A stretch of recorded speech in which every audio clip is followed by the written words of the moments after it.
It's always different. But the first thing I would like to recommend is there's a fantastic book on songwriting, and it's the best book I've ever seen on songwriting because it's not. There's a lot of sort of bullshit industry like how to write a hit song, like terrible books on songwriting that are just useless and soulless. There's this one book that's compiled by a guy named Paul Zollo, and what he did is he just interviewed like all the world's greatest songwriters, and he condensed those interviews into a book. And so what you get is, and it's like like name a great songwriter. It's like Bob Dylan, Leonard Cohen, you know. But then a lot of modern and more pop people. They're like Alanis Morissette and Madonna, and you know, just Ani DeFranco. Like everybody is. There's maybe 60 or 70 people, and he asks really good questions about like what's your process, where your ideas come from, da da da. And it's called Songwriters on Songwriting, and I would definitely recommend reading it because it's really great for this kind of thing. And what you see in that book is that everybody has a totally different process. And for me, songs usually almost always come in the form of like that with Coin Operated Boy. It's like a phrase or a line will come into my head. And it'll usually, if it sticks, it's because it like latches onto a melody. Like Coin Operated Boy came into my head while I was driving by a laundromat one day. And I sort of got the idea of a coin operated boy in my head and thought that was really absurd and funny. But then it was like this bouncy little melody that didn't go away. It was like that, whatever it is.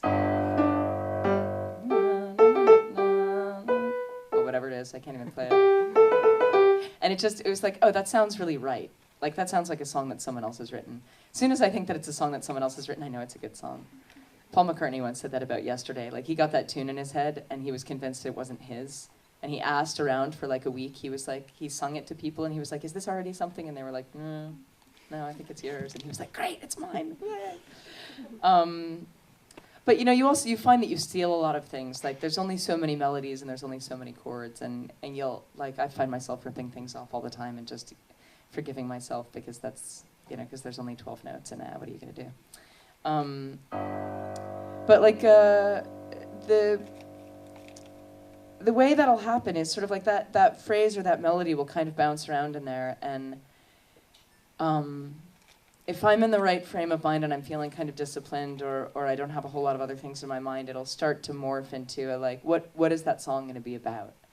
And that's sort of where the most creative part comes in for me, and that's the part I don't really like to think about, because that's that weird, you know, dreamscape part of your brain that takes a phrase or a song and then you know, improvises into what could be, you know. When I thought Coin Operated Boy, it's like, okay, well, obviously this is going to have to be a song about like some crazy person who wants a coin operated boy because she can't handle intimacy. That'll be a fantastic song. Everyone will love it. But you know, that next step is sort of like that magic step that I can't really explain, where you're, you know, that's where I feel like you're starting to take dictation from some other place, and you let your brain go in different directions, or I'll sit down at the piano and jam out and just experiment with different things. But usually my brain sort of has this, like, this is what you want it to sound like, you just need to find it. And I'll sit and try and find whatever it is. And, you know, and whatever sounds wrong will sound wrong, and I'll try and find that right thing that kind of is that leading spot. And then sometimes I'll write a song from a place of, you know, more of a concept. Like, there's a song on the last Dresden Dolls record called Sing, and I wrote that song.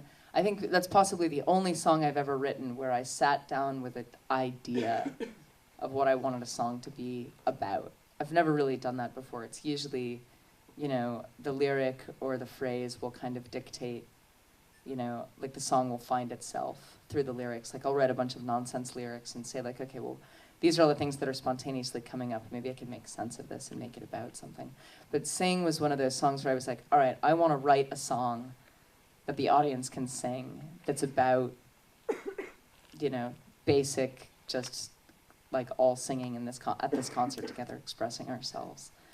And I think I'd had the lyric about life is no cabaret. I'd had that floating around in my head, and I was like, I'm gonna take that lyric for this song. So I like grabbed it off the shelf and plugged it into the song, and just sort of I sat and mused on the topic. And but I don't usually write that way. I don't usually think, all right, I'm gonna sit down and write a song about this.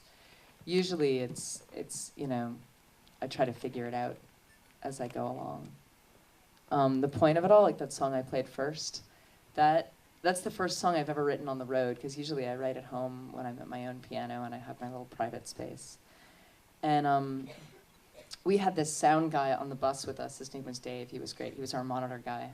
And he had this habit of just like zoning out completely in the way that like you knew he couldn't tell you were in the room. He was just like deep in thought.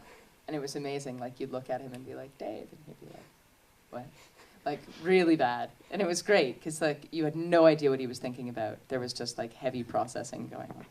And I caught him one morning. I was walking from the back of the bus out the front door, and I walked by him, and he was just like, and that lyric came in. I sort of was laughing to myself about it, and that lyric came into my head. You know, I think if you're the sort of person who's just constantly playing with words and I think it's also why I'm such a flaky person. Like, instead of being like, I have to get to the door and not trip over that thing and not forget my keys, instead I'm going like, wow, Dave's so whacked out. Maybe those are lyrics for songs. And the keys, I lose the keys and I trip on the thing and I get my foot run over by a car and all sorts of bad stuff happens as a result of that. But, you know, my brain is constantly playing with words, and I got the lyric that no one stares at the wall as good as you. And I was like, that's a great lyric. There's definitely a song in there. And I sort of let that bounce around in my head for the rest of the day. And then I went to my dressing room, and there was a piano in there, and I wrote the rest of the song on that. And, you know, it's sometimes I don't even know totally what the songs are about. Like, I'll write the lyrics, and I'll bring them in from different places. But I think one of the most my friend Robin Hitchcock, who's this great songwriter, who I'd also recommend you check out. He writes songs that are just like, they seem like complete, totally stream of consciousness nonsense, some of them. And sometimes it's important to let yourself just write without making sense. And some of the best songs and the best poetry are the words that get put together where you couldn't really say what it is that's being said. You couldn't say like, well, this is the plot, this is the scene, it's painting a very perfect picture that we can all understand. But it's that it touches something emotional, and you don't even necessarily have to be able to make sense of it. It's just, it just works.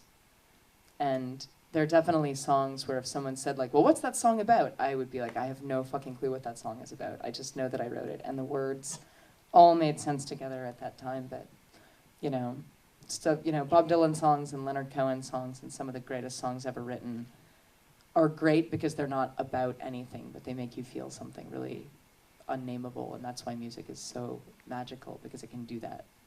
And I just got really corny for a second, excuse me. But hopefully that answered a little bit of some of your question, maybe.